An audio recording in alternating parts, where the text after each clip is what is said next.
A poor girl goes to the airport every single day holding a photo. A young billionaire, curious after seeing her so many times, asks, "Why do you always come here?" She answers, "My mum said that one day my dad would come back."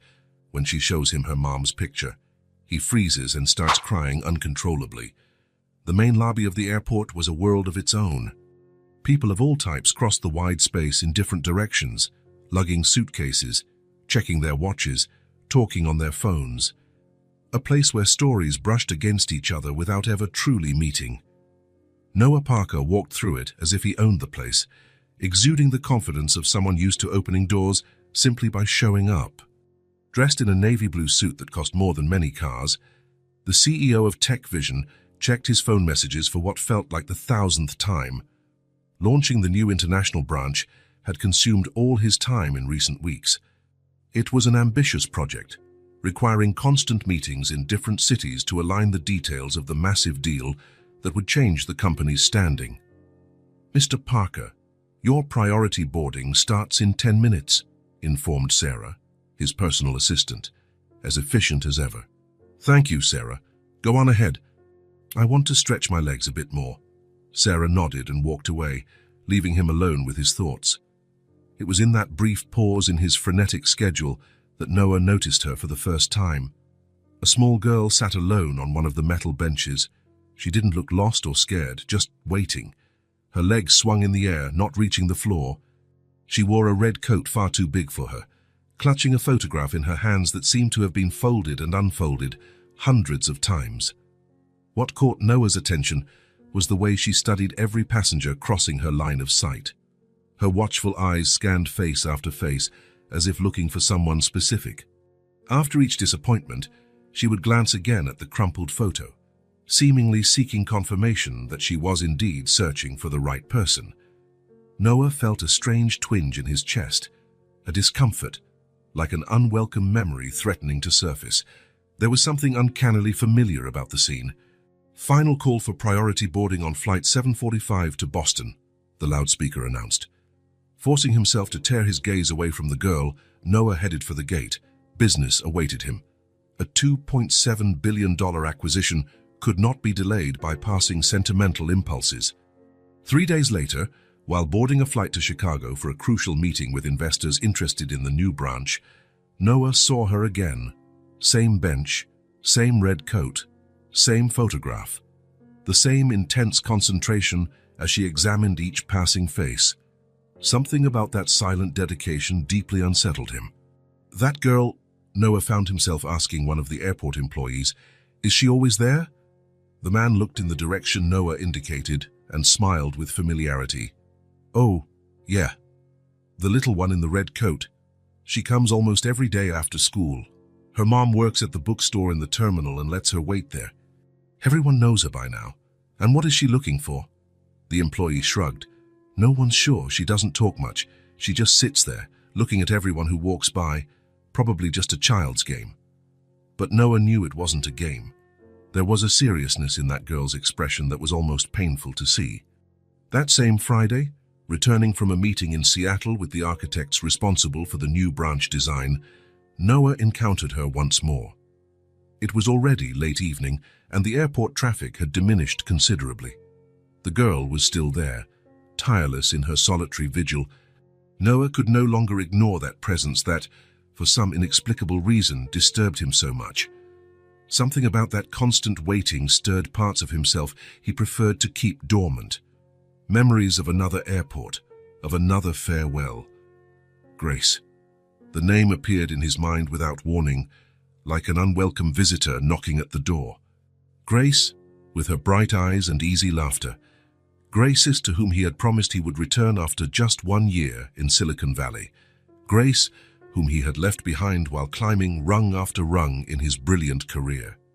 In his first-class seat, Noah closed his eyes, trying to banish the memories that belonged to the past, a closed chapter of his life. He had made choices, prioritizing ambition over relationships, and those choices had taken him exactly where he wanted to be, the top. Then why did the sight of that girl waiting at the airport bother him so much? The following Monday, Noah could have sent his vice president to the meeting in Dallas with the technology suppliers for the new branch. It was a negotiation that did not necessarily require his presence, but he went anyway, knowing he would pass through the airport once more. And there she was, like a constant in a universe of variables, the little figure in the red coat, sitting patiently, examining faces with a hope that renewed itself after each disappointment. Noah watched her from afar, feeling a mix of fascination and discomfort. One of the security guards walked by and waved at her in a friendly gesture. The girl returned the wave, shyly, before resuming her task. How long has she been waiting? Noah found himself thinking. It was a dangerous question, one that led to others even more threatening. How long had Grace waited for him? Had she waited for his return as she promised, or had she moved on, realizing that some promises were never meant to be fulfilled? Mr. Parker. The voice of the pilot of his private jet brought him back to the present. We're ready to take off whenever you'd like. Noah nodded, stepping away from the observation window. Let's go. As the aircraft climbed higher, Noah couldn't shake the image of the girl from his mind. There was something in that stubborn waiting that got under his skin, silently accusing him. He, who never looked back, who always moved forward with a predator's determination, now found himself haunted by the image of a child waiting in an airport. Fairchild who, without saying a word, could ask the questions he had spent years avoiding. Thursday, returning from New York after signing crucial contracts for international expansion, the same scene, like a film stuck on repeat. The girl in the red coat, the wrinkled photograph, the endless waiting. This time, something broke inside Noah. Some invisible barrier he had kept standing for years. He had a decision to make. He could continue walking past that child like he had walked past countless people in his life, offering a quick, indifferent glance, focused solely on his next goal. Or he could stop for the first time in a long while and truly see. Noah Parker, the relentless CEO, the brilliant dealmaker, the man who never let emotions interfere with his decisions, felt strangely vulnerable when faced with this simple choice. Picking up his phone to postpone the next meeting, Noah made his decision. Tomorrow, when he came back, he wouldn't just watch the girl from a distance. Tomorrow he would talk to her. He would ask what she was looking for, who she awaited so faithfully. What Noah did not know as his plane cut through the clouds on its way home was that this simple decision would change the course of his life forever. That this solitary child in the airport was not just a stranger who had aroused his curiosity, but a mirror reflecting the man he had become, and maybe the man he could still be. The following week had been a whirlwind of commitments. The opening of the new branch demanded more of Noah than any other project in his career. Contracts being revised until late at night, phone calls with investors in impossible time zones, and the constant feeling that, even as CEO, there were a million details only he could handle. Yet in the midst of that storm of responsibilities, Noah couldn't forget the girl at the airport. That small figure with the oversized red coat had taken up residence in some corner of his mind, appearing in unexpected moments throughout the day. "Are you all right, sir?" his assistant asked during a meeting, catching him staring absently out the window. "Yes, of course," Noah replied, quickly refocusing on the matter at hand, but he wasn't all right. There was something about that child, about that silent waiting, that unsettled him in a way he couldn't explain. On Friday, after finishing the final details of a contract with Japanese partners for the new branch, Noah decided to take a later flight than planned. There were no scheduled meetings for the late afternoon, and for the first time in years, he set aside a few hours in his calendar with no obligations. Even his assistant couldn't believe it when he announced he would be taking the afternoon off. "Are you sick?" she asked, half joking, half concerned. Noah smiled but didn't answer.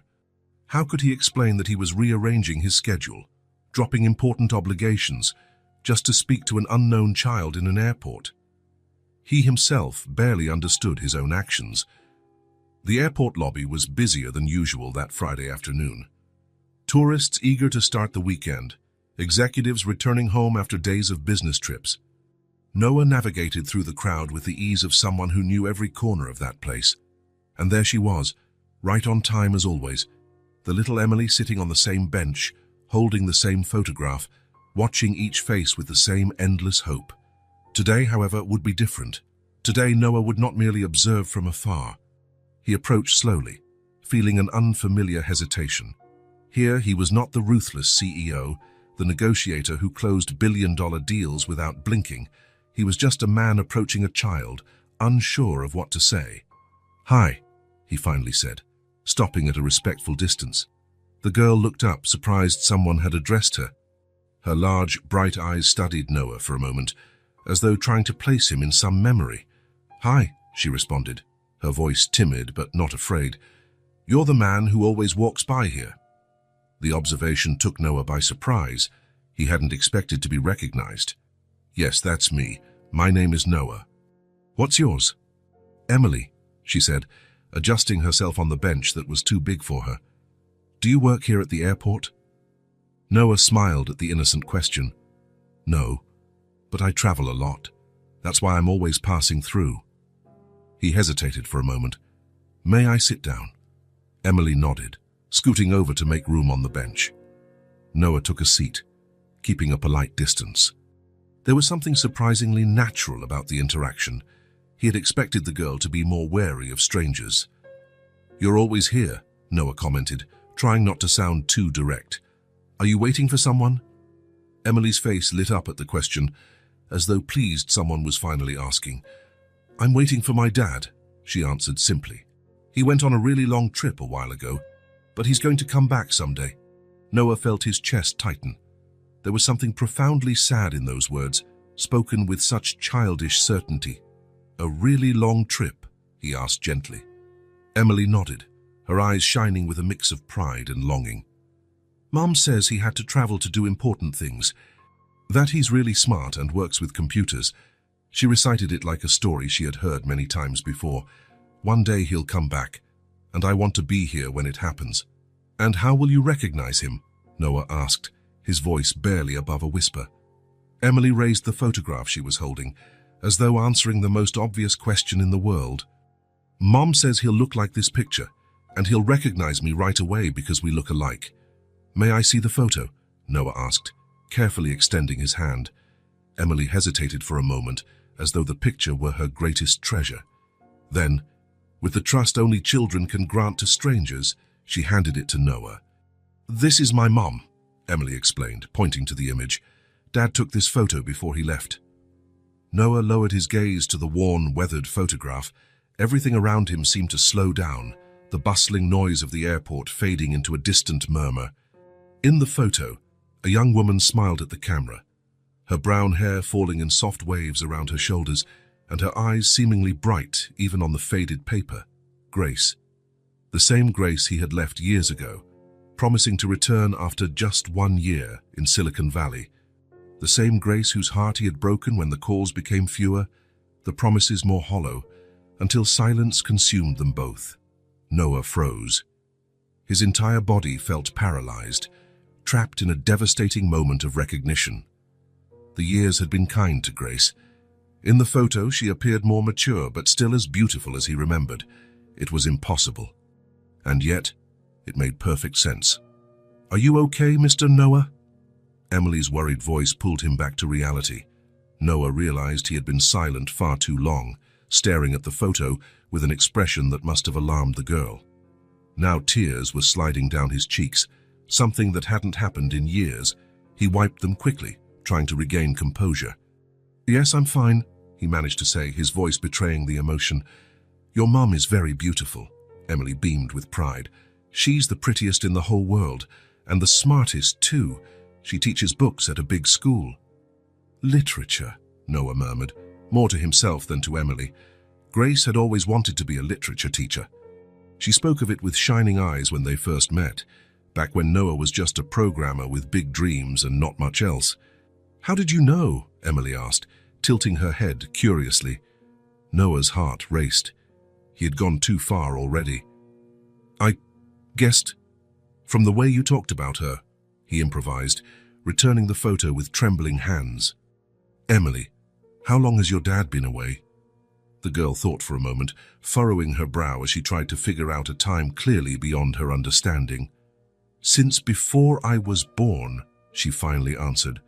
Mom says he doesn't even know I exist, but when he comes back, he'll love me so much.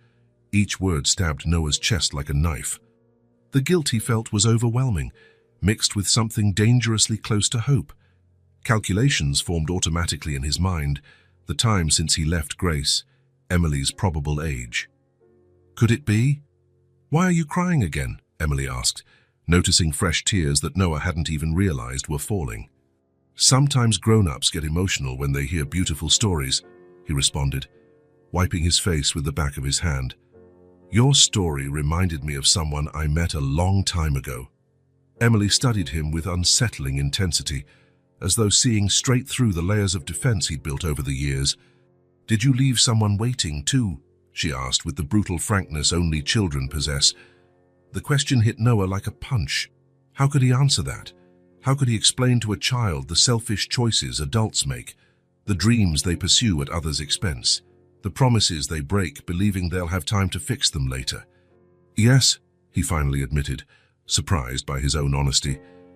"And it was the biggest mistake of my life."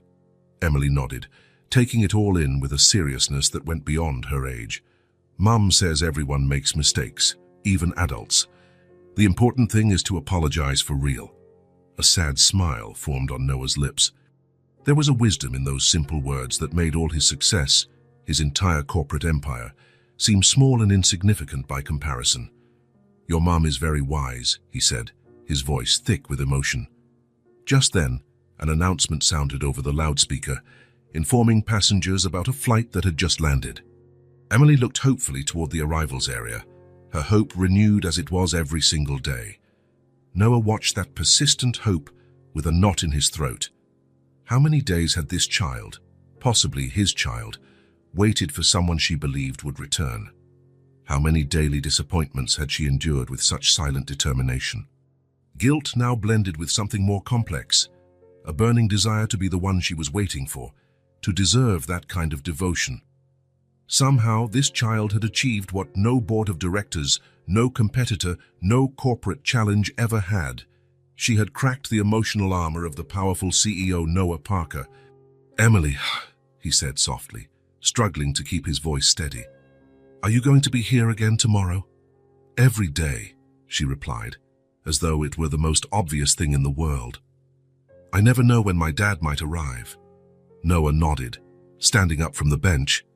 He needed time to process what he'd learned, to decide what to do with this revelation that had turned his world upside down. "Then maybe I'll see you tomorrow," he said, with an implicit promise in his voice that didn't go unnoticed by the girl. Emily smiled, and in that smile, Noah saw something hauntingly familiar. The same shape of the eyes, the way she tilted her head slightly to the side, details that, now that he noticed, seemed to shout a truth he could no longer ignore. As he walked away, feeling the weight of his discovery, Noah knew his life had been irrevocably changed. All his plans, all the carefully laid strategies for the next phase of his career, suddenly seemed empty compared to the simple truth he had just uncovered. He had left Grace years ago, choosing ambition over love, success over family. And now the universe was presenting him with the consequence of that choice in the most unexpected way.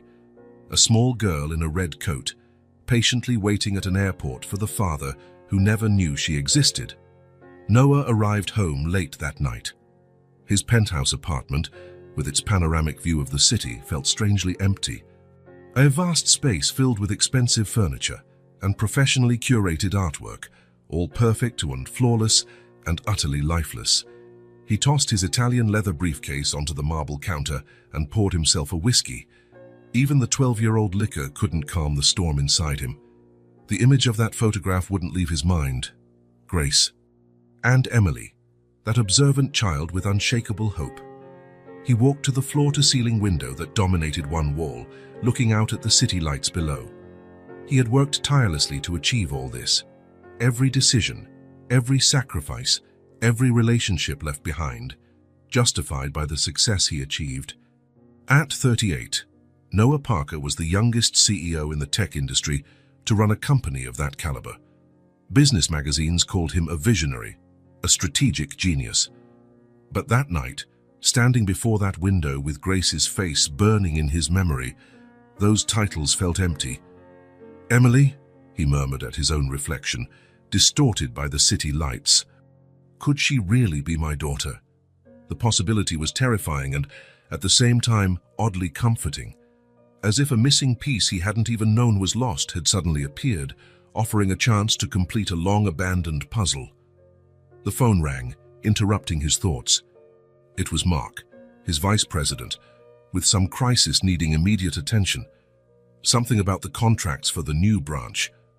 Noah answered automatically, his mind switching to executive mode out of habit. But as he discussed clauses and percentages, his thoughts kept drifting back to the airport, to Emily, to Grace. The board meeting the next morning dragged on endlessly. Graphs, projections, reports, all blurred before Noah's eyes. Usually he would dominate these discussions with surgical precision, but today he seemed distant, almost uninterested. Noah, do you agree with the strategy for next quarter? The voice of the board's chairman brought him back to the room. Yes, of course, he replied automatically, not even remembering the discussion of the last 10 minutes. His mind was at the airport, with Emily, with the possibilities and consequences of his past choices. After the meeting, locked in his office, Noah couldn't focus on work. Memories came in waves, as though a long-sealed gate had been thrown open. Grace at 23, her hair blowing in the wind, laughing as they strolled through a park on their first date. Grace quietly crying at the airport when he left, promising to return in a year. Their early video calls, so full of excitement, plans, and promises. The calls growing shorter, more spaced out as his career skyrocketed. The last conversation, when he finally admitted he wouldn't be back soon, that the opportunity was too big, that he needed more time. Grace's expression, a mix of disappointment and resignation, still haunted him. And then, silence. The cowardice of letting time and distance do the dirty work of ending a relationship. He lacked the courage to officially break off. Noah loosened his tie, feeling suffocated by these memories. How could he have been so cruel? How could he have moved on without looking back, building his empire on the rubble of broken promises? Mr. Parker, your next appointment is waiting, his assistant announced over the intercom. Cancel it, Noah replied, surprising even himself. Cancel all my appointments for the rest of the day. Ignoring the shock in his assistant's voice, Noah grabbed his personal cell phone, not the company phone, and did something he hadn't done in years. He searched for Grace Wilson online. Several results showed up, of course. But after a few attempts, refining the search to include teacher and literature, he found what he was looking for: Grace Wilson, literature teacher at Milton Heights High School. The photo on the school's website left no doubt. It was her, a few years older than in Emily's rumpled picture, but unmistakably Grace. Noah felt his heart pound. A school, an address. A concrete clue. In the days that followed, Noah felt torn between two worlds. At the office, he remained the unyielding CEO, focused on finalizing the massive deal for the new branch. But his evenings were now devoted to a private investigation. The internet revealed more about the life Grace had built after him, mentions in local newspapers for reading incentive projects, a low-key professional profile, no active social media. Grace had never liked too much exposure. There was no mention of Emily, which made sense. Grace had always been private, and with a daughter, she was likely even more cautious. Noah found himself passing through the airport more often than necessary. Sometimes he only watched Emily from a distance, still not ready to approach Grace directly. Other times, he would sit with the girl for a few minutes, chatting about simple things: school, books, cartoons, safe topics that wouldn't raise suspicion. In one of those conversations, Emily casually mentioned where she lived. "It's a blue house near Westfield Park," she said, swinging her feet in the air. "There's a big tree out front where Mom hung a swing for me." Noah stored that information like a precious treasure. Later, driving by himself, something he rarely did, he found the house. A modest, well-kept home with faded blue paint and, just as Emily had described, a large tree with a simple swing. So different from his luxurious apartment, yet so much more inviting. He parked across the street, just watching. What right did he have to appear in their lives like this after so long? What chaos would he cause if he suddenly showed up, claiming a place he had abandoned of his own free will? At the same time, if Emily was his daughter, and each new detail convinced him further of that, didn't he have a responsibility? Not just financially, but moral and emotional. The conflict consumed him. Every board meeting, every multi-million-dollar negotiation that once energized him now felt like an annoying distraction. The empire he had built, which had been the center of his existence for so long, suddenly felt like a consolation prize for everything he had lost. One evening, sitting in his glass-walled office on the top floor of the Tech Vision building, Noah stared out at the illuminated city below. He had reached the top, exactly where he'd always dreamed of being. He commanded thousands of employees, making decisions that moved billions in the market.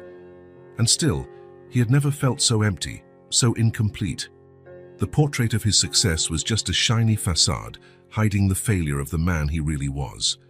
A man who had abandoned the woman he loved, who didn't even know he had a daughter waiting for him faithfully every day. That night, Noah made a decision. It wasn't enough to simply observe from afar, to gather information in casual conversations. He needed to confront the truth, no matter how painful it might be. He needed to speak with Grace.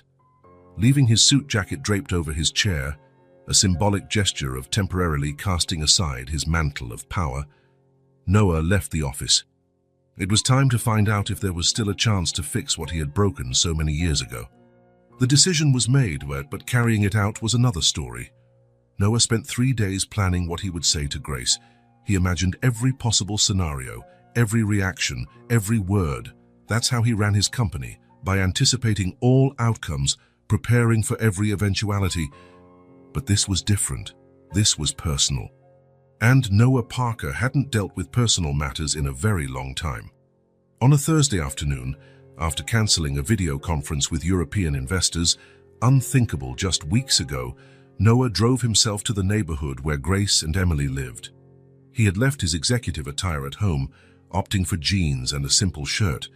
He didn't want to appear as the imposing CEO from magazine covers. He just wanted to be Noah, though he wasn't sure he remembered who that was anymore. The neighborhood was peaceful, full of trees, with modest but well-maintained houses.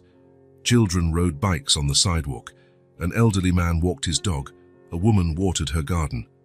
A simple, real life, so different from the gleaming towers of steel and glass where Noah spent his days. He parked a few yards from the blue house with the large tree. His heart pounded so loudly that he could hear it in his ears. The last time he had felt so afraid was when? Maybe never. In the corporate world, he feared nothing. But here, faced with the possibility of seeing Grace again, of confronting his past mistakes, Noah was terrified. "Come on," he murmured to himself, stepping out of the car. "You face down boardrooms every day. You can face this." But each step toward that faded blue door felt harder than the last. The stone path in the yard, the swing on the big tree moving softly in the afternoon breeze, the colorful curtains in the windows, each detail told a story of a life that had happened without him, despite him. On the porch, Noah paused. This was his last chance to turn back, to return to his safe world of spreadsheets and contracts, where everything was predictable and controllable. But the image of Emily sitting at the airport, faithfully waiting for a father who didn't know she existed, wouldn't let him retreat. He took a deep breath and knocked softly on the door. The seconds that followed felt like an eternity. Footsteps inside the house, a woman's voice saying something inaudible. Then the door opened. Time stopped. Grace stood there, right in front of him, after all these years. More mature than in his memories, faint lines around her eyes, a few grey strands in her brown hair. But it was still her, still Grace, with those eyes that always seemed to see right through him, even into parts of himself he couldn't see. The shock on her face when she recognized him struck Noah like a punch to the gut. She turned pale, gripping the edge of the door as though she needed support. For an instant, no one spoke. Past, present, and all the possibilities of the future hovered in the air between them. "Noah." Grace's voice was soft, almost a whisper, as though seeing a ghost.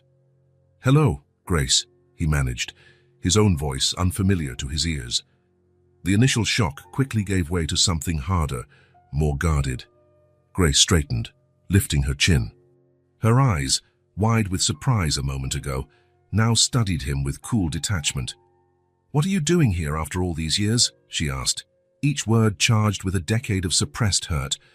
"I've seen your face in business magazines, the great CEO. Is Tech Vision in trouble? Do you need a literature teacher to handle some corporate crisis?" The biting irony was so unlike the sweet, optimistic Grace he remembered. She had always seen the best in people. But he deserved every bit of her resentment. "No, it's nothing like that," Noah tried to explain, feeling disarmed. None of his prepared speeches felt right now. I met Emily at the airport." The mention of her daughter's name made Grace freeze. Her eyes narrowed, not just cold, but alarmed. "What did you say?" "Emily," Noah repeated gently. "She sits in the airport every afternoon. We've talked a few times over the past weeks." Grace grew even paler, holding onto the door frame. For a moment, Noah thought she might faint. "You spoke to her?" Grace's voice trembled slightly. "What did you say to her? What did she say to you?" Noah sensed the fear in Grace's eyes, a deep, visceral fear. A mother protecting her child. "Nothing major," he rushed to clarify. "Just casual conversation. She showed me a picture of you." He hesitated, gathering the courage to ask what had consumed him for days. "Grace, why is she at the airport every day?" The silence that followed was heavy, laden with unspoken pain and secrets. Grace didn't answer. Tears shimmered in her eyes, which were now fixed on a spot beyond Noah's shoulder, as though she couldn't bring herself to look at him.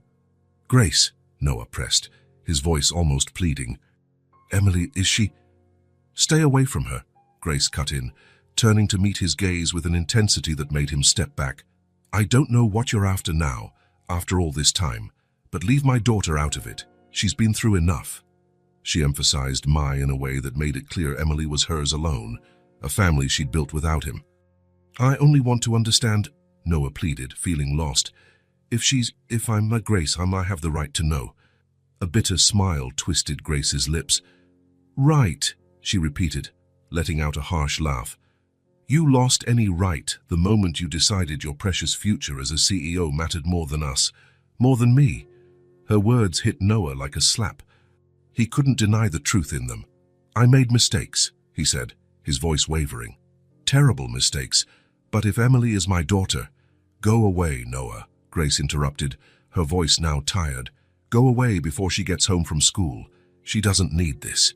She doesn't need you popping in and out of her life like you did with mine." Noah felt panic rising. He was losing control of the situation, something he wasn't used to. "I won't disappear," he declared, more confidently than he felt. "Not this time. If Emily is my daughter, I want to be part of her life. I want to do things right." Grace studied him for a long moment, as if evaluating his sincerity. Then, slowly, she shook her head. "You want to be in her life now that it's convenient for you," she said quietly. "Now that you've built your empire and gotten everything you wanted, now you have time for a family, for a daughter." Each word was painful because it was true. "It's too late, Noah," Grace went on, her voice softer now, almost compassionate. "Live your life. Let us live ours." Before Noah could respond, she stepped back inside. "Please, don't come back," Grace pleaded, already starting to close the door. "And don't talk to Emily at the airport anymore. She's already waiting for someone who never comes. I don't want her getting attached to you, too." The door clicked shut with gentle finality, leaving Noah standing motionless on the porch, carrying the weight of a decade of wrong choices on his shoulders. Through the window, he caught a slight movement of the curtain, Grace watching to make sure he left. Slowly, Noah walked back to his car. The short journey felt infinitely longer going back than arriving, each step burdened by rejection, unanswered questions, and squandered possibilities. In the car, he didn't start the engine right away. He just sat there, staring at the blue house with the big tree and the gently swaying swing, a house that could have been his home, had he made different choices. Grace had neither confirmed nor denied that Emily was his daughter, but her reaction, Her fear, her fierce protectiveness, said more than words could. Now Noah had more questions than answers. One thing, however, he knew for sure. He couldn't simply walk away, not again, not this time. 3 days passed since the confrontation at Grace's house. 3 days in which Noah could barely focus on work. The rejection, the closed door, the unanswered questions, all churned in his mind like a relentless storm. "Are you all right, sir?" his assistant asked, after noticing him gazing out the office window for almost 10 minutes, ignoring several important documents on his desk. "I'm fine," Noah replied automatically, though he was far from it. The morning dragged on in a series of meetings where Noah was physically present but mentally absent. His thoughts kept circling back to Grace, to Emily, to the life he might have had. It was as if, after years operating like a perfectly calibrated machine, something essential had broken inside him. At 2 in the afternoon, Noah did something he had never done in his entire career. "Cancel my commitments for the rest of the day," he told his assistant, who looked at him as though he had just announced his resignation. "All of them. But sir, there's a video conference with Tokyo to finalize details for the new branch." "Reschedule. Mark can handle it today." Ignoring the stunned expression on her face, Noah grabbed his jacket and left. He had no concrete plan, just a near physical need to escape that corporate tower, that world that suddenly felt so artificial and suffocating. Without much thought, he drove to Grace's neighborhood again, not to knock on her door. He knew he wasn't welcome, just to do what? He couldn't explain it even to himself. It was as though something drew him there, as though the answers he sought might be hidden among those tree-lined streets and modest houses. Noah parked several blocks away from the blue house. He walked without a defined route, just taking in the neighborhood atmosphere. Children returning from school, people walking their dogs, the unhurried pace of ordinary life, a life he had discarded in the name of ambition. Without realizing it, he came upon a small park, a modest green area with a few benches, shaded by large trees, and a simple playground where a few children played under the watchful eyes of mothers and babysitters. And there she was, Emily, alone on a swing, pumping her legs in an attempt to go higher. She wore a simple school uniform, her hair in a single braid instead of the uneven pigtails she wore at the airport. Focused on her personal battle with the swing, she didn't notice Noah at first. His heart pounded. Should he leave? Grace had made it clear she didn't want him near her daughter. Yet seeing Emily there, so close, doing something as innocently childlike as playing on a swing, stirred an emotion in Noah he couldn't name. Without fully deciding, he walked to a nearby bench and sat down. From there, he could watch Emily without drawing too much attention. He pulled out his phone, pretending to check messages while sending discreet glances in her direction. Emily kept on with her solitary battle against the swing, furrowing her brow each time she tried to gain more height. There was something so determined, so resilient in that little figure, that Noah couldn't help smiling. Could that determination be a trait she inherited from him? As if sensing she was being watched, Emily suddenly looked toward the bench. Her eyes widened in recognition. "Mr. Noah," she called, jumping off the swing even while it was still in motion, and running over to him. Noah quickly tucked his phone away, surprised by the spontaneity with which Emily approached him. There was no trace of hesitation or excessive shyness, just a simple, genuine joy at seeing a familiar face. "Hi, Emily," he said, feeling a strange mix of anxiety and happiness. "What a coincidence seeing you here." Emily stopped in front of him, smiling shyly now. Up close, Noah noticed more details that felt familiar. The shape of her eyes, the way she tilted her head slightly when curious. "Do you live around here?" she asked, shifting from foot to foot. "No, I was just taking a walk," Noah said, feeling strangely awkward. Negotiating billion-dollar contracts was easier than making casual conversation with a child. His child, possibly. "Do you want to play with me on the swing?" Emily invited, with the natural generosity of children. "I was trying to go really high, but it's hard by myself." The simplicity of her request caught Noah off guard. When was the last time anyone had invited him to play? When was the last time he had done something simply for fun, with no strategic goal attached? "Sure," he answered, standing up from the bench, though it's been a long time since I was on a swing. I might be a little rusty." Emily laughed as though he'd said the funniest thing in the world. "People don't get rusty, Mr. Noah. Only metal things do." Noah smiled, following her to the playground. He felt conspicuously out of place, an adult in an expensive outfit, stepping into a space clearly meant for children and their caretakers. But Emily's beaming smile was worth any discomfort. "You have to sit down and I'll push," she explained seriously, as though instructing him in a highly complex procedure. "Then we switch." Noah complied, lowering himself onto a swing that was definitely too small for an adult. He felt oversized and awkward, yet surprisingly free. Emily positioned herself behind him and pushed with all the force her little arms could muster. "You're so heavy," she exclaimed, giggling at the effort. "I think I'm too big for this," Noah agreed, helping with his feet so she wouldn't be disappointed. After a few attempts, they traded places. With Emily on the swing, Noah gently pushed her, letting her go higher than she could manage alone, but still keeping it safe. Her shouts of joy each time she rose a bit further sparked an emotion in him he hadn't felt in years. Pure happiness, uncomplicated by anything else. "Higher, Mr. Noah," Emily pleaded, laughing. After the swing, Emily showed him her secret hiding spot, a space between two shrubs where she kept a few colorful stones and special leaves.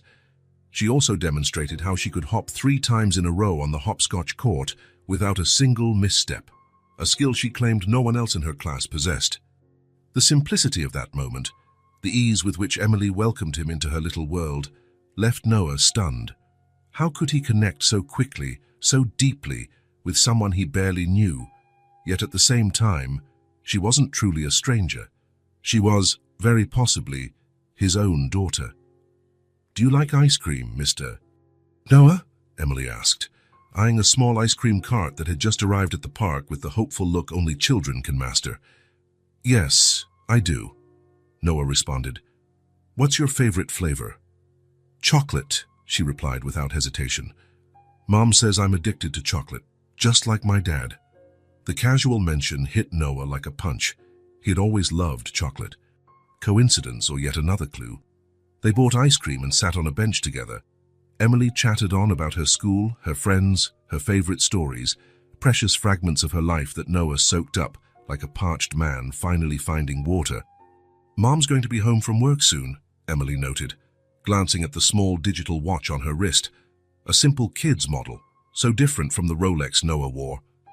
"I have to get home before she worries." Noah felt both relief and disappointment. The encounter was ending, but it was probably for the best. He didn't want another clash with Grace.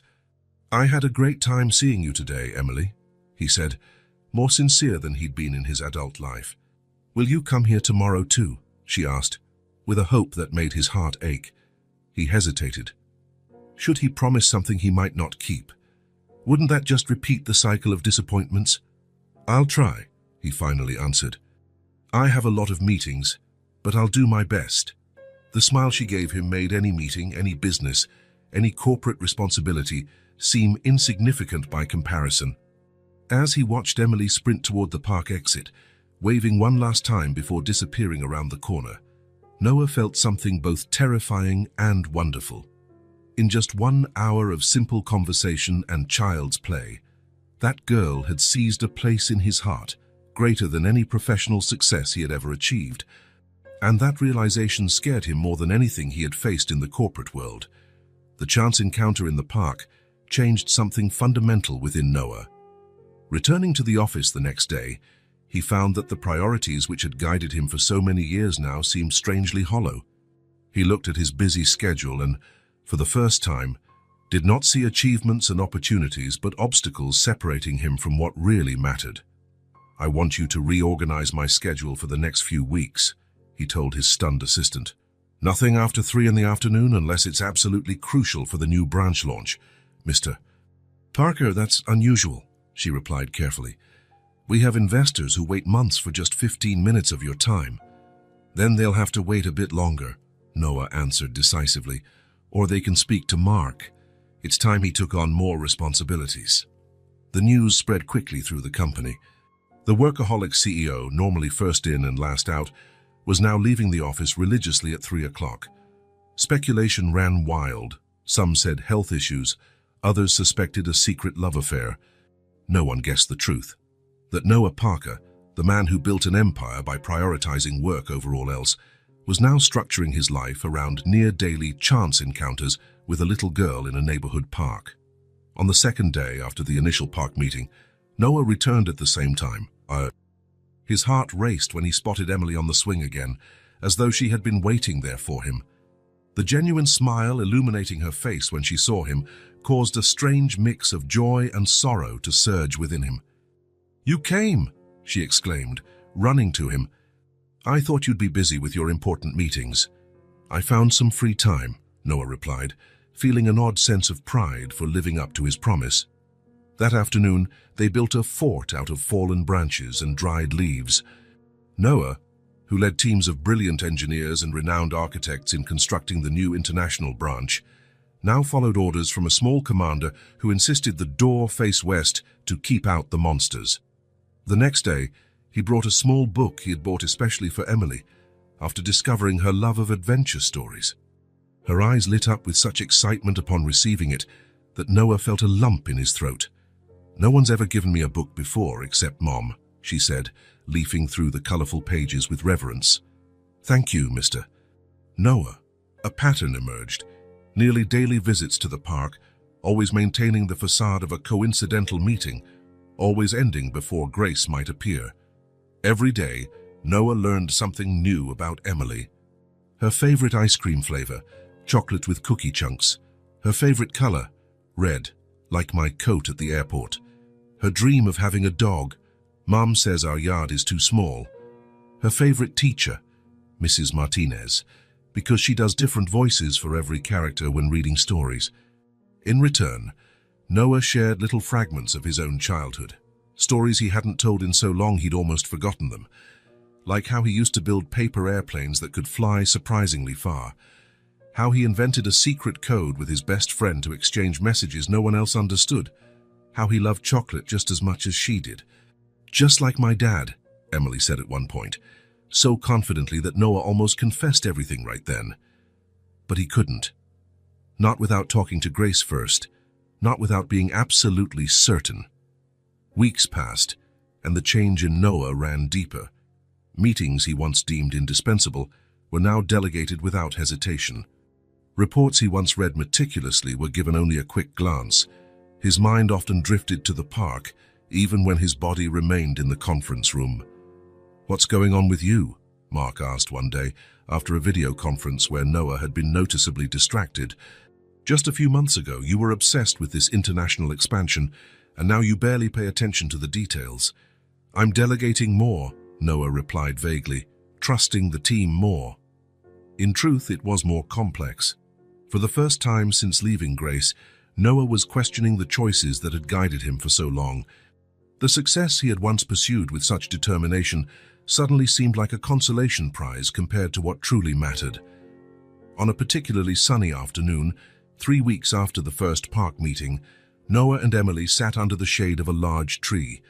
She had brought her collection of colorful stones to show him, explaining with earnestness the story behind each one, where she found it, why it was special, what magical powers it possessed. "This is the most important of all," she said, holding up a common stone that was slightly bluish. "I found it on Mom's birthday. I told her it was a present from the fairies." Noah smiled, charmed by the girl's imagination. "Did your mom believe you?" "Of course," Emily said, as though it were obvious. "Mom always believes in me. It's just the two of us. You know, we have to believe in each other." The simplicity of that statement hit Noah deeply. He pictured Grace raising Emily alone, building a small but solid world just for the two of them, and his heart twisted. "Do you ever miss other people in your family?" he asked carefully. Emily grew serious, gently placing the bluish stone back in her collection. "Sometimes I miss my dad," she said quietly, as though sharing a secret. "But I can't tell Mom that. It makes her sad." Noah's throat tightened. "Does your mom talk about him?" Emily nodded, a hopeful glow in her eyes. "She told me he's really smart and works with computers, that he had to go on a big trip before I was born, really far away. The girl looked at the sky as if she could see beyond the clouds. Mom says he doesn't know I exist, but one day he'll come back, and when he finds out about me, he'll love me so much. Noah struggled to hold back his tears. The story Grace had woven to protect Emily, to give her hope instead of abandonment, was both beautiful and devastating. "Is that why you go to the airport every day?" he asked softly. Emily nodded. "Mom says he could come back at any moment. I want to be there when it happens." She smiled with a confidence that broke Noah's heart. "I think I'll recognize him right away. Mom says we look alike." "You've never met your dad?" Noah asked, though he already knew the answer. "Never," Emily replied, with no apparent sadness, only acceptance. "But that's okay. Mom says he took a big trip, and one day he'll be back. I'm just waiting for that day." The pain Noah felt at that moment was physical, as if something inside him were being torn apart. The reality of what he had done hit him with brutal clarity. He hadn't just abandoned Grace, he had abandoned this wonderful little girl, who now waited faithfully every day for a man who had no idea he should return. His ambition, his obsession with success, his single-minded focus on building tech vision had taken him so far from what truly mattered that now, sitting on the grass of a simple park, he barely recognized the man he had become. "What if," Noah began, choosing his words carefully, "what if your dad didn't know you were waiting? What if he got lost on his way back?" Emily considered this with seriousness. "Mum says sometimes people get lost in their own lives," she replied with a wisdom beyond her years. "They forget how to find their way home. But if the love is real, they always find their way back." Noah swallowed hard, unable to reply. How could he explain to a child that sometimes people make terrible, deliberate choices? That sometimes what seems important at the time, power, money, status, overshadows what truly matters? "Do you think people who make big mistakes can be forgiven?" he finally asked. Emily smiled, as if the answer were the simplest thing in the world. "Mom says it doesn't matter how big the mistake is. What matters is how big the regret is. If the person truly regrets it, they deserve a second chance." The simplicity of that childlike logic carried a truth so profound that Noah felt tears well up again. A second chance. Was that what he wanted? And was it what he deserved? "Are you sad, Mr. Noah?" Emily asked, noticing his emotion. "No," he said, quickly wiping his eyes. "I'm just thinking about how smart you are. Your mum must be so proud of you." Emily smiled, but her face grew serious again. "Don't tell Mom I talked about my dad," she requested, worried. "It's kind of a secret between me and her. She doesn't like talking about it with other people." "I won't tell," Noah promised, a promise he was determined to keep this time. As they left the park, Emily holding his hand with a trust he knew he didn't deserve, Noah realized he'd reached a point of no return. He couldn't go back to his old life, pretending Emily and Grace didn't exist. He couldn't continue these secret meetings forever, living in the shadows of their lives. He had to do something. He had to fix what he had broken, if it could still be fixed.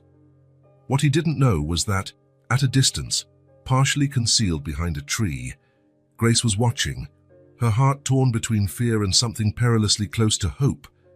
Late afternoon visits to the park became the center of Noah's life. The man who once lived for board meetings and million-dollar negotiations now counted down the hours until he could leave the office to see Emily in her simple games and conversations. One sunny Tuesday, they were playing a makeshift chess game on the ground with rocks and leaves representing the pieces. Noah had taught Emily the basics the week before, surprised at how quickly she learned. "Check," Emily announced proudly, moving a larger rock that acted as her rook. Noah studied the improvised board with mock seriousness, as if facing a real challenge. In truth, he was more interested in observing Emily. She furrowed her brow when concentrating, creating a slight wrinkle between her eyebrows, just like him. "You look very serious when you're thinking," Noah commented casually. Emily didn't even glance up from the board. "Mom says I look like a scientist working on a tough experiment," she replied, still planning her next moves. "She says I frown just like my dad did." The casual remark made Noah freeze for a moment. This was the first time Emily spontaneously mentioned a specific similarity to the father she'd never met. He glanced at a distorted reflection of himself in a nearby puddle. He indeed had the same frown line on his forehead right then. "Checkmate," Emily exclaimed, taking advantage of his distraction to corner his king.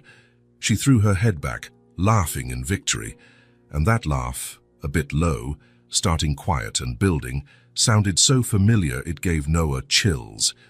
He'd heard that same laugh in recordings of his interviews, in corporate videos, in speeches to investors. It was his own laugh, reflected in that child. "You let me win," she accused, still smiling.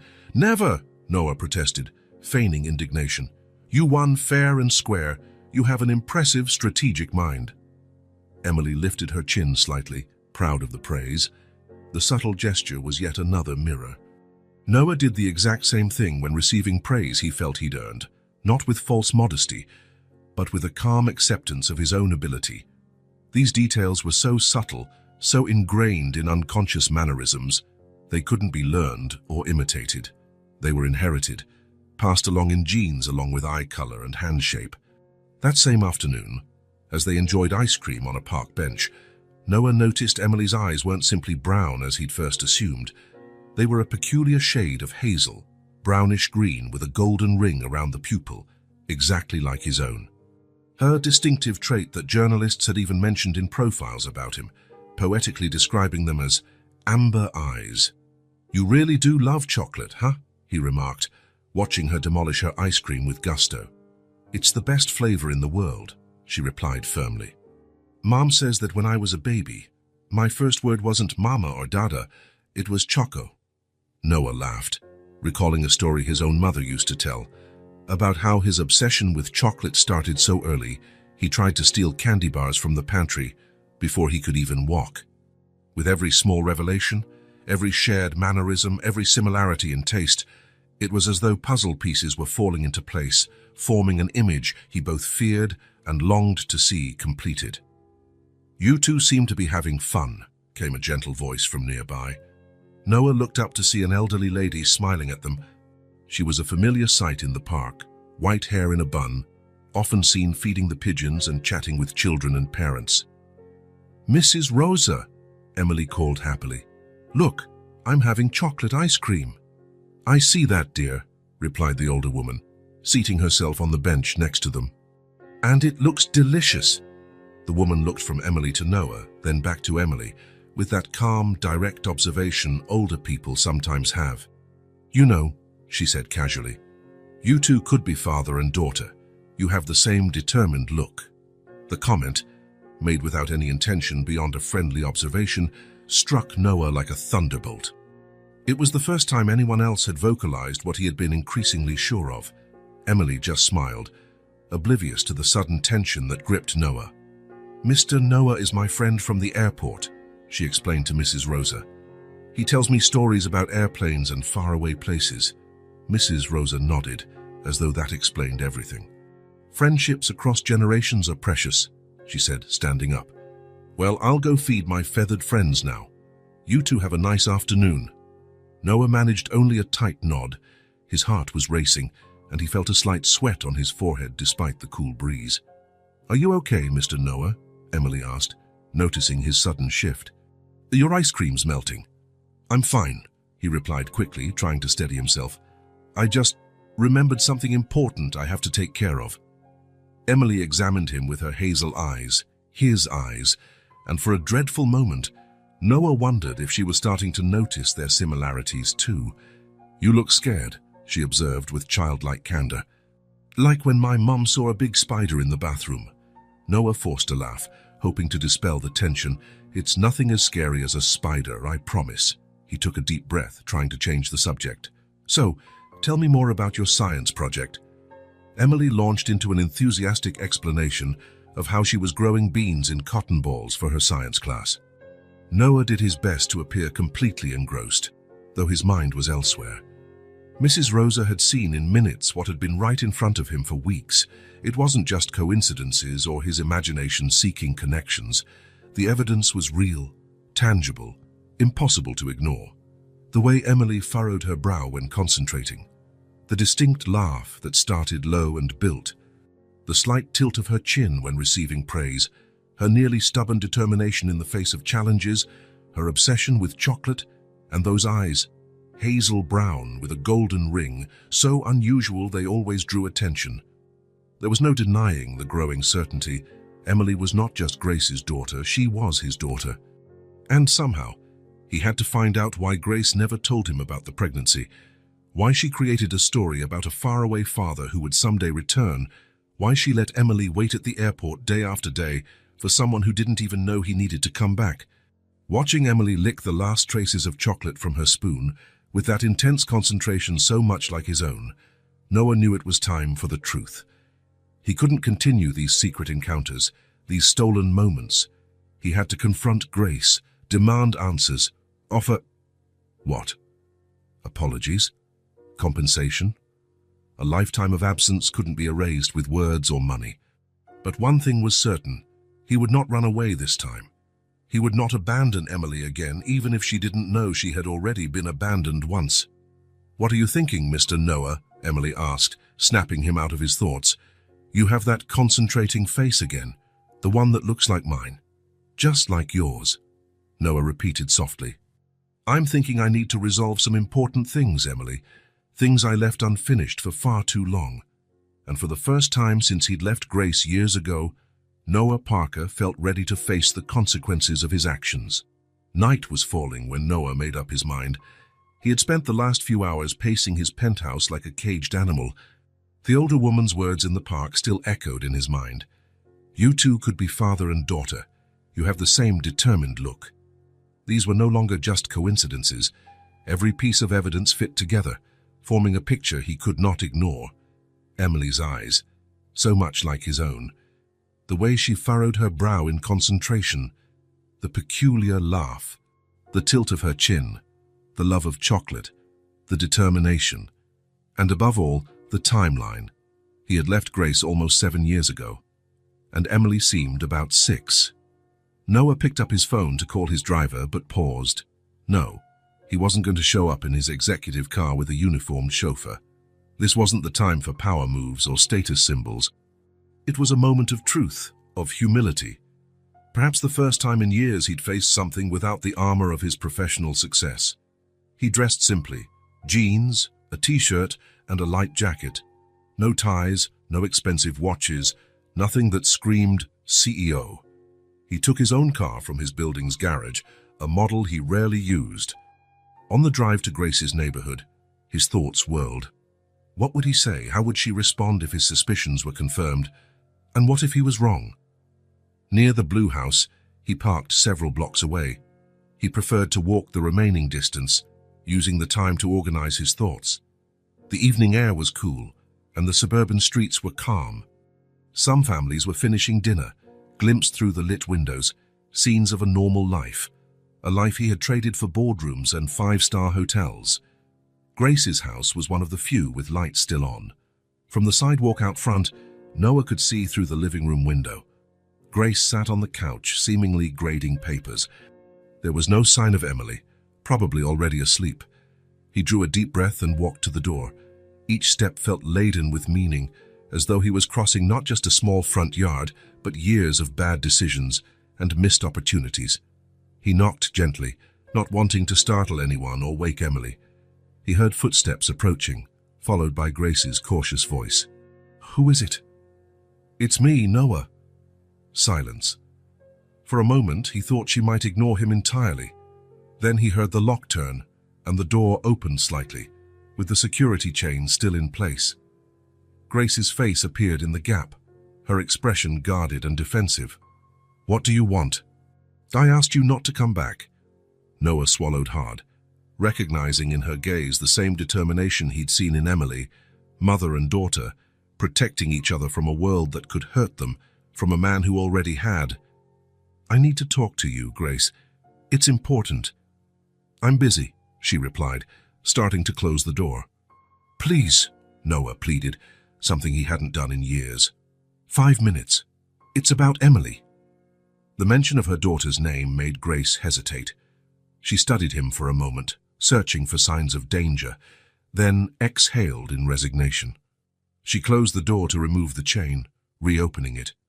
"Emily's asleep. she warned in a low voice, "and I want her to stay that way. We can talk on the porch." She stepped outside, quietly shutting the door behind her. On the small front porch, two simple chairs sat side by side.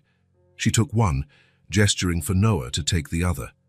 The soft glow of a nearby street lamp partially lit their faces, creating an almost intimate atmosphere despite the tension. Noah sat, then immediately stood again, too restless to remain still. How to begin? How to put into words the suspicions, fears, and hopes swirling in his mind? "I've been seeing Emily at the park," he finally said. There was no point hiding it. "We meet almost every day these past few weeks." Grace didn't look surprised, only resigned. "I know. I saw you a few times." Now it was Noah's turn to be surprised. "You saw us and you never said anything, never interfered." Grace sighed, running a hand through her hair in a gesture that spoke of exhaustion. "What was I supposed to do? Yank my daughter away, start a scene in front of everyone?" She shook her head. "Emily told me about the nice airport friend she's been meeting at the park. She didn't mention your name, but it wasn't hard to figure out." Noah processed this, trying to understand what it implied. "So you allowed it?" "I didn't allow it," Grace answered firmly. "I observed from a distance. I wanted to see what you would do, what you'd tell her, whether you'd try to turn Emily against me or make big promises you couldn't keep." She paused, meeting his gaze. "But you didn't do any of that.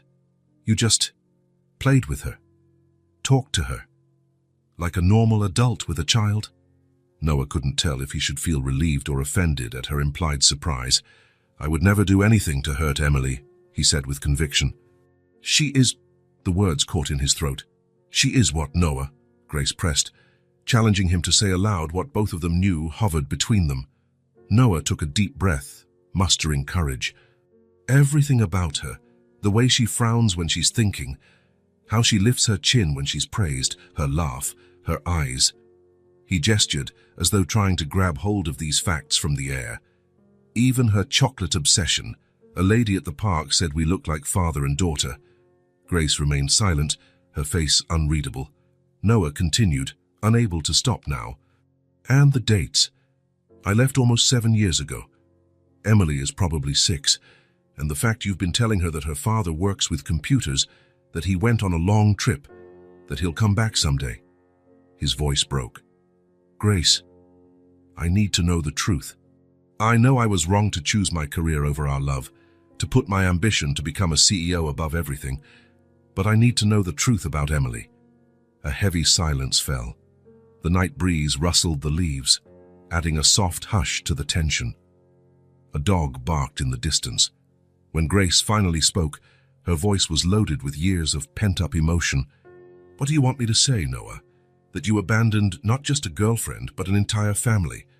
That while you were building your empire and gracing the covers of business magazines, I was dealing with morning sickness, ultrasounds, and sleepless nights alone? That I raised your daughter by telling her stories of a wonderful father who'd come back one day because it was better than telling her the truth? That he simply didn't care enough to stay?" Every word was like a knife, precisely stabbing Noah's most vulnerable spots. He flinched as if physically struck. "I didn't know," he murmured, voice barely audible. "How could I know? You never told me you were pregnant." Grace stood abruptly, her contained anger finally boiling over. "When exactly should I have told you? When you stopped answering my calls? When you changed your number? When you decided one message a month was all I deserved?" Her voice trembled with emotion. "Or maybe I should have shown up at your company, pregnant, causing a scandal for the rising star CEO." Noah felt the full weight of his past choices. Each unanswered call, each ignored message, each broken promise formed a wall now seeming insurmountable. "It wasn't all like that," he tried weakly. "In the beginning, I really meant to come back. We spoke every day, remember? We had planned—" "In the beginning," Grace repeated, her tone dangerously calm. "At the beginning of anything, fiancés are faithful. At the beginning, dictators promise prosperity. At the beginning, all fairy tales seem to have happy endings." She folded her arms protectively. "It's not beginnings that define people, Noah. It's the middles, the endings." The choices they make when the initial excitement fades. Noah ran his hands over his face, feeling the crushing weight of years of neglect. "You're right," he finally admitted. "I made terrible choices. I prioritized things that seemed important at the time. Success, recognition, power. And I lost what truly mattered." He raised his eyes to meet hers, not hiding his vulnerability. "But I'm here now, trying to fix it, if that's still possible." Grace studied him for a long moment, as though trying to gauge his sincerity. "Why now?" "Because you found out Emily is probably your daughter. If she didn't exist, would you still be here trying to fix us?" The question hit Noah like a profound realization. Would he have sought Grace if Emily hadn't been part of the picture? The painful answer was probably no. He had moved on, built his life, seldom looking back except in rare moments of nostalgia. "I don't know," he answered honestly, "but Emily does exist. And it seems she's my daughter." He paused, gathering courage for the final question. "Isn't she? Emily is my daughter, right?" Grace sank back into the chair, suddenly looking exhausted. When she spoke, her voice held no more anger, only painful resignation. "You really didn't realize? Emily is your daughter, Noah. By the time you left for your big trip to build your corporate empire, I was already pregnant, though I didn't know yet. When I found out, you'd already moved on without looking back, so I decided to move on too." Grace's confirmation hit Noah like a tidal wave. Even though he'd suspected it, even though he'd pieced together all the clues, hearing it spoken was entirely different. He braced himself against the wall, his legs feeling weak, devastated by the thought of how much he had missed, how many of his daughter's milestones he had sacrificed on the altar of ambition. "All those days at the airport," Noah whispered, voice cracking. "She was waiting for me." Grace nodded, tears sliding down her cheeks in silence. "Yes, she believes you'll come back someday, that when you learn about her, you'll love her the way she deserves. It's the one thing I've asked of you all these years, even though you didn't know it. When that moment came, that you wouldn't let her down like you let me down."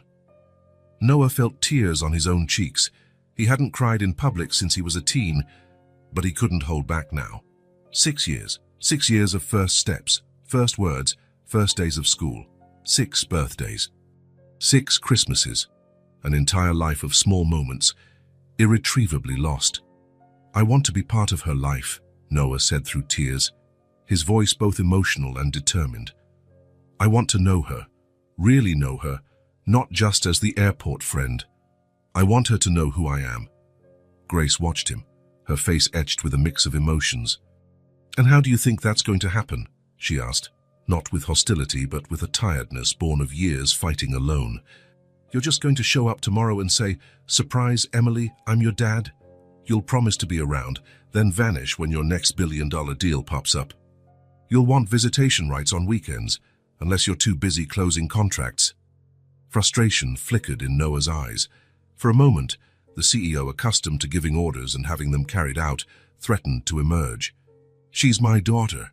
I have the right—" "Right," Grace cut in, her voice turning icy. "Tell me about rights, Noah. Which of those did you exercise in the last 6 years? What responsibilities did you take on? What sacrifices did you make?" Her words were like a slap. Noah stepped back, recognizing their painful truth. "None," he admitted softly. "I didn't do any of that, but I want to start now." He stepped closer, pleading with his eyes. "Please, Grace, I want to tell her, tomorrow. I want to start fixing what I broke." Grace shook her head firmly. "No, Noah, you've only been back in our lives for a few weeks. I've raised Emily alone for 6 years. I will tell her when I think it's right. You need to respect that." Noah felt frustration rising. He was used to having control, setting terms, making things happen.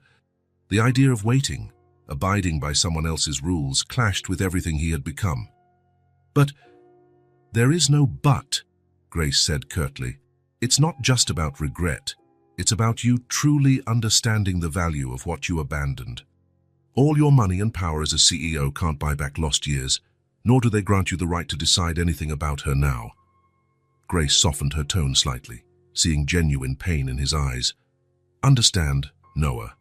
Emily isn't a business deal you can acquire just because you decide it's now worthwhile.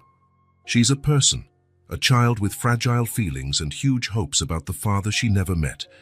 If you walk in as her dad and then walk out again because you realize fatherhood demands more time and commitment than you're willing to give, she trailed off, letting the implication hang. Noah knew she was right. Frustration yielded to reluctant understanding. For the first time, he grasped that he couldn't simply act like a CEO in this situation. He couldn't force or buy his way to the result he wanted. "How long?" he asked finally. "How long until you tell her?" Grace contemplated his question. "I don't know," she answered honestly. "I have to be sure you're really committed. That this isn't a passing phase of guilt or curiosity that fades when the novelty wears off. How can I prove that to you?" "Time," Grace said simply. "Consistency. Show me you can be dependable. That when you say you'll show up, you actually show up. That you won't disappear when work calls. That you're willing to make sacrifices for your daughter, like I've done for 6 years." Noah nodded slowly. It wasn't what he wanted to hear, but it was what he deserved. "Can I keep seeing her? At the park? At the airport?" Grace hesitated, weighing her decision. "Yes, but only as her friend, nothing more. And I want to know when and where you meet." Her gaze was steady. "And I want your word, Noah, that you won't drop even the slightest hint of who you really are until I say it's time." "You have my word," he promised solemnly. Silence settled between them again, but it was different now, less hostile, more contemplative. A distant siren broke the quiet of the night. "How did you manage?" Noah asked at last. "Raising a child alone, working, keeping everything going without any help." A sad smile crossed Grace's lips. "Not all forms of success make headlines, Noah. Some are measured in school lunches packed, in band-aids placed on scraped knees, in bedtime stories read at night." She gave a slight shrug. "I did what I had to do. The same way millions of single mothers do every day." Noah felt a new wave of admiration for the woman he once loved and then abandoned. While he had built a towering corporate empire, she had built something infinitely more precious, more lasting.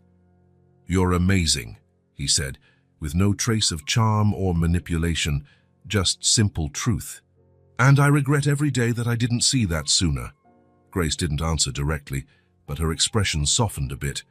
"It's getting late," she said, standing. "I have lessons to plan, and Emily wakes up early." Noah took the hint. This chapter of their conversation was over. There was much more to say, but not tonight.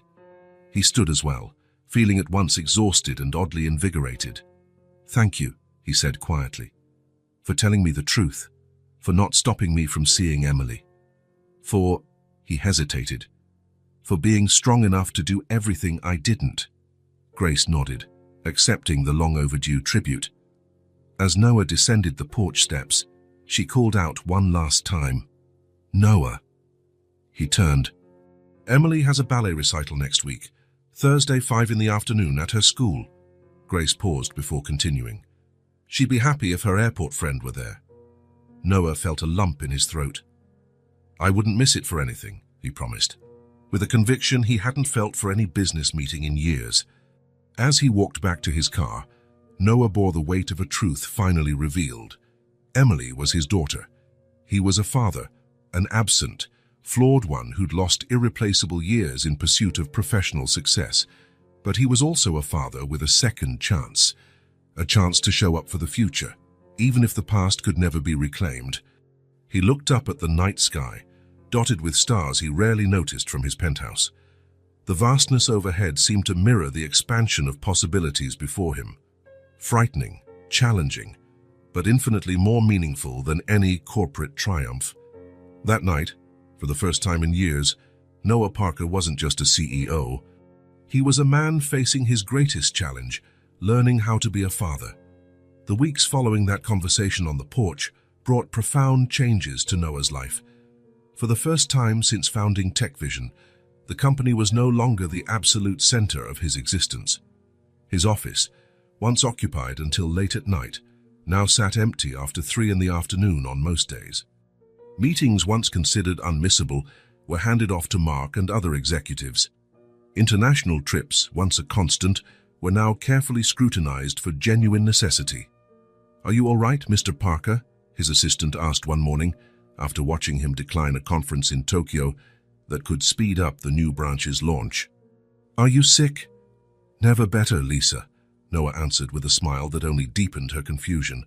The truth was that Noah Parker, the unstoppable CEO who built a tech empire through absolute dedication, had found something else to dedicate himself to.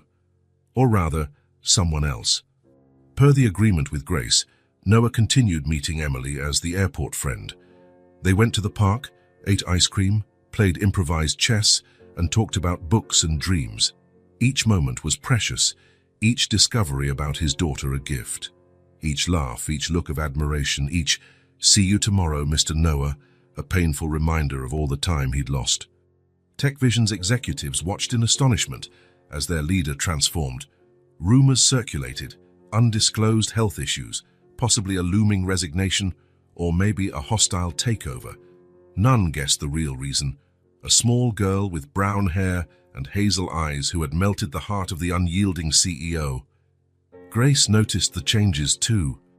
In the first days following their revelation, she watched Noah with caution, bracing for the moment his initial enthusiasm would fade or a company crisis would make him vanish again. But weeks passed, and Noah stayed, consistent, present, reliable. If he said he'd be at the park by 4, he arrived at 3:45. If he promised to attend Emily's ballet class, he sat in the front row. If they scheduled ice cream after school, there were never any last-minute calls cancelling. One particularly telling afternoon, Noah appeared at a school music recital where Emily would play a simple piano piece.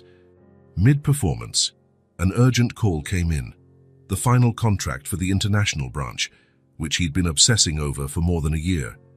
Without hesitation, Noah silenced his phone and tucked it away, eyes fixed on his daughter who didn't yet know he was her father. Mark could handle it. Emily wouldn't have another first recital. It was this small gesture, noticed by Grace a few rows behind him, that finally melted the last layer of ice around her heart. The next morning, while Emily was at school, Grace phoned Noah. "I think it's time," she said simply. "Sunday afternoon. Can you come to our house?" Noah's heart pounded as he understood the significance of those words. At last, after weeks of acting as just a friend, he could be who he really was, Emily's father. "I'll be there," he promised, voice thick with emotion. Sunday dawned bright and sunny, as though the universe recognized the importance of the day. Noah had barely slept, torn between anxiety and anticipation. How would Emily react? Would she be happy? Disappointed? Confused? Angry? The possibilities tormented him. He arrived at Grace's house half an hour early. Too nervous to consider being fashionably late, he waited in his car, observing the blue house and imagining Emily inside, completely unaware that her life, like his, was about to change forever. Exactly at 3 in the afternoon, Noah walked up to the door. This was no ordinary visit. In many ways, it was the most important day of his life. Grace opened the door before he could knock. Her expression, usually guarded around him, now revealed a mix of nerves and cautious hope. "She's excited to see you," Grace said softly. "She said she has a new collection of stones to show you, her airport friend." Noah's chest tightened. In a few minutes, he wouldn't just be the airport friend. He would be her father, a title no professional accomplishment could ever match. The living room was cozy, furnished simply but well cared for, with photos of Emily everywhere. Emily as a baby, Emily on her first day of school, Emily in a Halloween costume. A whole life documented in images that he had not been part of. "Have a seat," Grace offered, gesturing to the couch. "I'll get Emily. She's in her room finishing a drawing." Noah nodded, unable to trust his own voice. While Grace left the room, he took in every detail. Children's books mixed with adult novels on the shelves. A small piano in the corner, perhaps where Emily practiced. Bright drawings stuck to the fridge, visible through the kitchen doorway. This was a home, in the truest sense of the word. Something his immaculate penthouse, for all its luxury, had never been. Grace returned a few minutes later, holding Emily's hand. The girl's face lit up when she saw Noah. "Mr. Noah, Mom didn't tell me you were coming," she said happily, clearly thrilled by the surprise. "It's a special visit," he replied, trying to keep his voice steady. Grace guided Emily to the couch, sitting beside her. Noah remained standing, unsure, until Grace indicated a nearby armchair. Afternoon sunlight filtered through the windows, creating golden beams that gave the moment a dreamlike quality. "Emily," Grace began gently, holding her daughter's hand and looking into her eyes, "you know how you've always been waiting for your dad to return from that long trip." The girl nodded, suddenly serious. Her gaze flickered between her mother and Noah, as though trying to piece together what was happening. "Yes," Emily said, "I wait every day at the airport." Grace took a deep breath.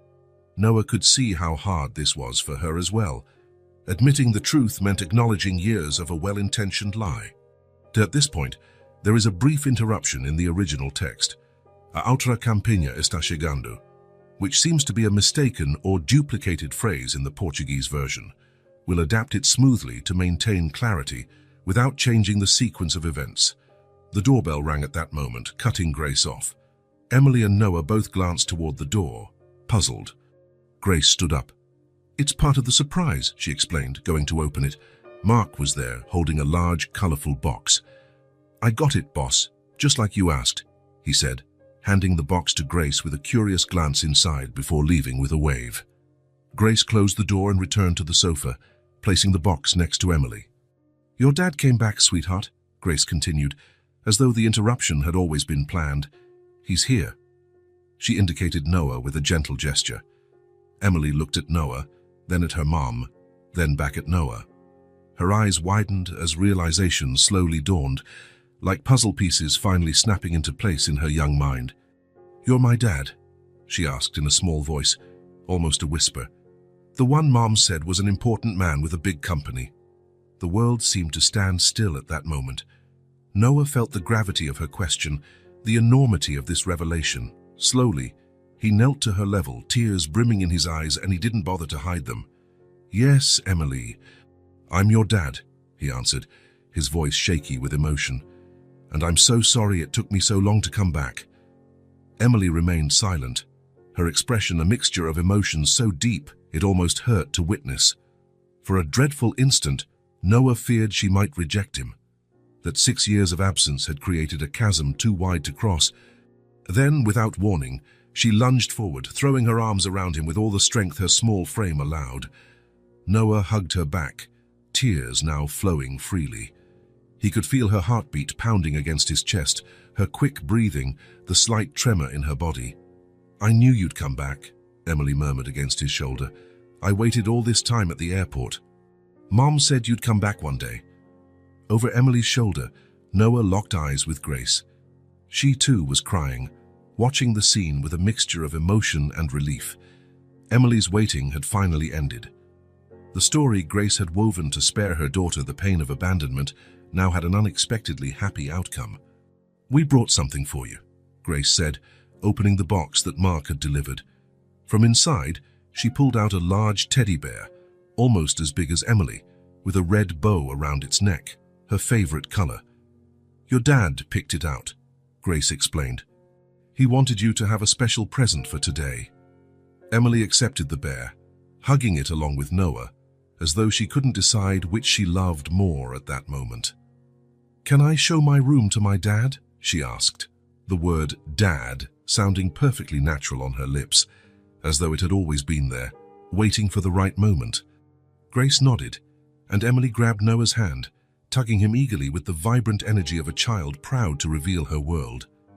As she led him around the house, excitedly pointing out every detail of her little realm, Noah realized he'd spent his whole life chasing the wrong kind of success.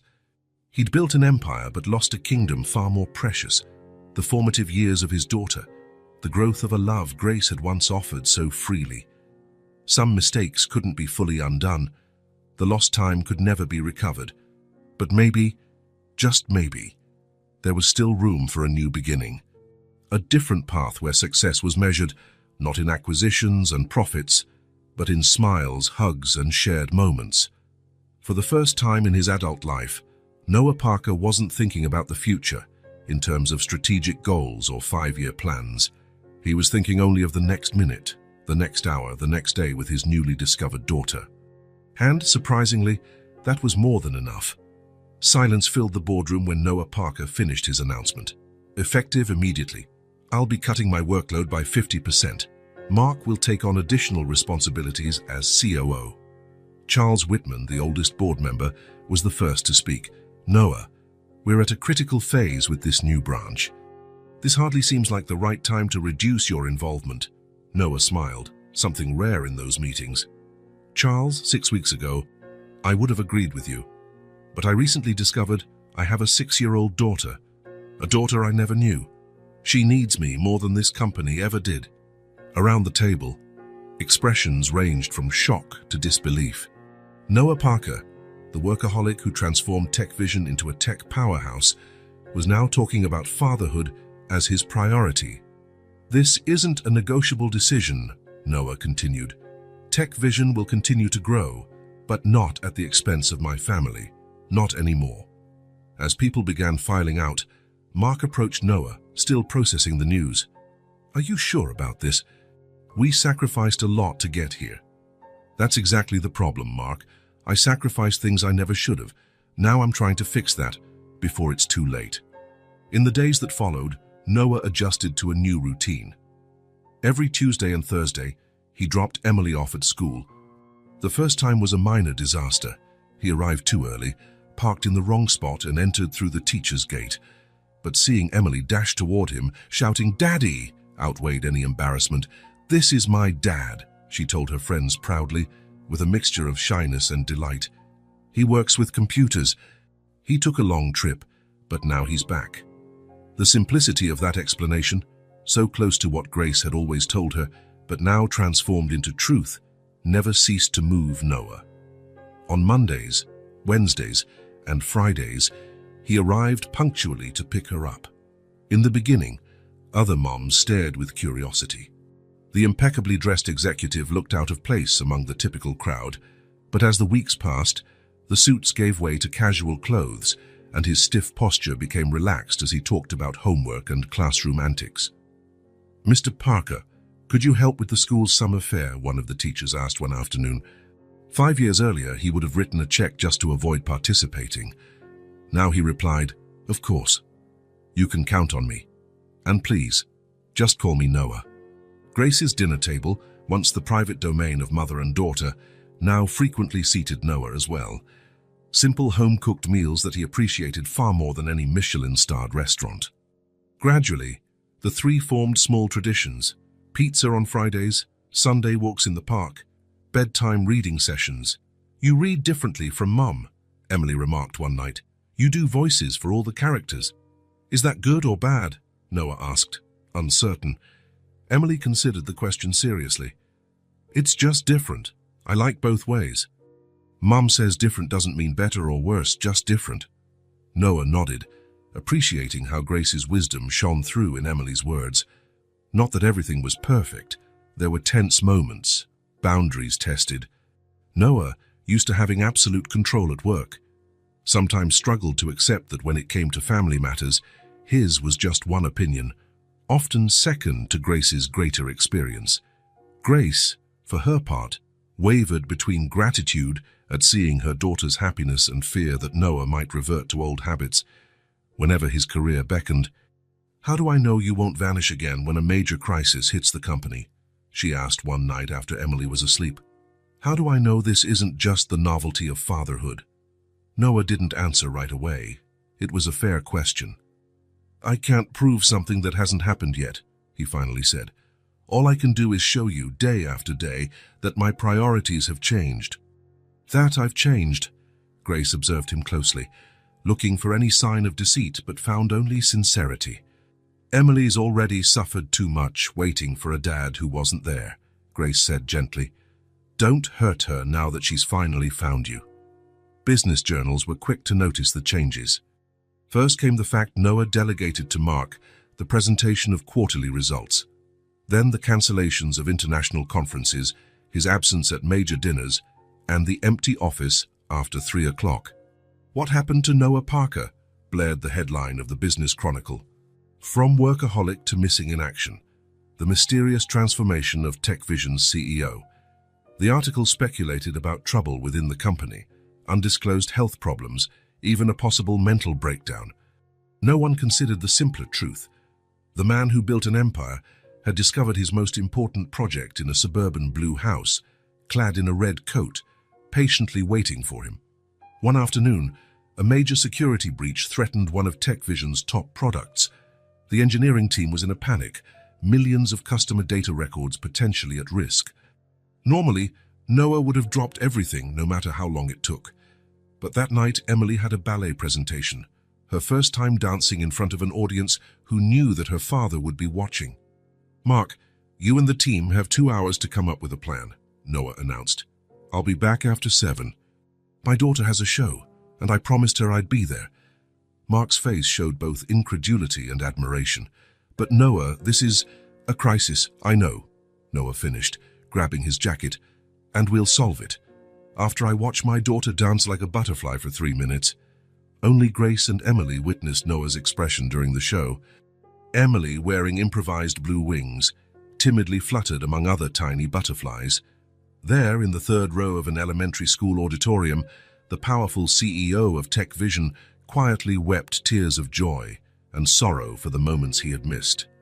As summer approached, the dynamic between Noah, Grace, and Emily continued to evolve. The blue house that once belonged exclusively to mother and daughter often included a third occupant on weekends. Noah still kept his penthouse, but he spent less and less time there. The idea of a shared home had yet to be voiced out loud, though it hovered in casual conversations about bigger yards or the possibility of adopting a dog, Emily's dream. "Did you know that lot on Maple Street is for sale?" Noah remarked one evening while they washed dishes. "There's space for a dog to run," Grace smiled. "Are we planning to adopt a dog now?" "Emily's always wanted one," Noah answered, as if that explained everything. Grace studied him with that penetrating look that always seemed to read deeper meanings. "Are we talking about dogs or something more, Noah?" He smiled. "Maybe we're talking about possibilities, about futures we can build if we choose." Grace didn't reply immediately, but her answering smile held a promise. On a particularly hot Sunday in June, the three of them were in the small backyard. Noah had brought an inflatable kiddie pool, one of those colorful plastic types. Emily wore a red swimsuit, racing in circles while he struggled to inflate the pool with a hand pump. "You know we could have bought one with an electric pump, right?" Grace teased, offering him lemonade. "Where's the fun in that?" he panted. "Is it almost ready, Dad?" Emily asked for the 10th time. "Almost there, Princess?" he said, still getting used to the word Dad and the rush of emotion it triggered. When the pool was finally filled, Emily jumped right in, splashing water everywhere. Grace, trying to stay dry, ended up as soaked as everyone else. Instead of getting annoyed, she surprised them by grabbing the garden hose and aiming it at Noah. "Hey, that's not fair," he protested. Emily giggled, clapping. "Get him, Mom! Get Dad!" What followed was a water fight, where everyone ended up drenched. Noah, the man who handled billion-dollar deals with unflappable poise, now ran around the yard trying to dodge the spray from a literature teacher and a 6-year-old. When he finally surrendered, collapsing onto the grass, Emily flung herself on top of him, hugging him tight. "We got you, Dad." "Yes, you did," he admitted, hugging her back and glancing at Grace now, who watched with a soft smile. "You really did get me." Grace sat down beside them, her wet hair framing her face in a way that reminded Noah of the day he first met her, years ago.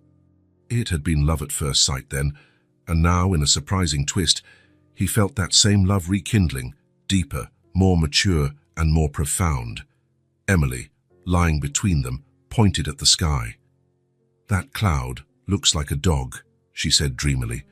"Her big dog, like the one I've always wanted." Noah and Grace exchanged looks over their daughter's head, a silent connection that was becoming more natural each day. "Maybe it's a sign," Noah mused. "Maybe," Grace agreed, gently touching his hand.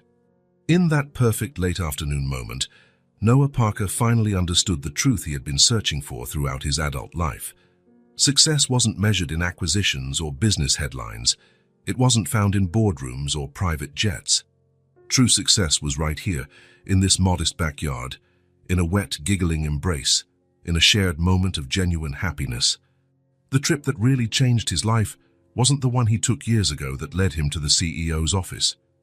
It was this journey back, this rediscovery, this reconciliation with parts of himself he had abandoned on the path to ambition. "What are you thinking?" Grace asked, noticing his contemplative expression. Noah smiled. "I'm thinking that some journeys take us exactly where we need to be, even when we think we're moving away." Grace seemed to understand. She always had, even when he himself was lost. Emily suddenly leaped up with the boundless energy of childhood. "Can we do this again tomorrow, and the day after that too?" Noah looked at Grace, a silent question in his eyes.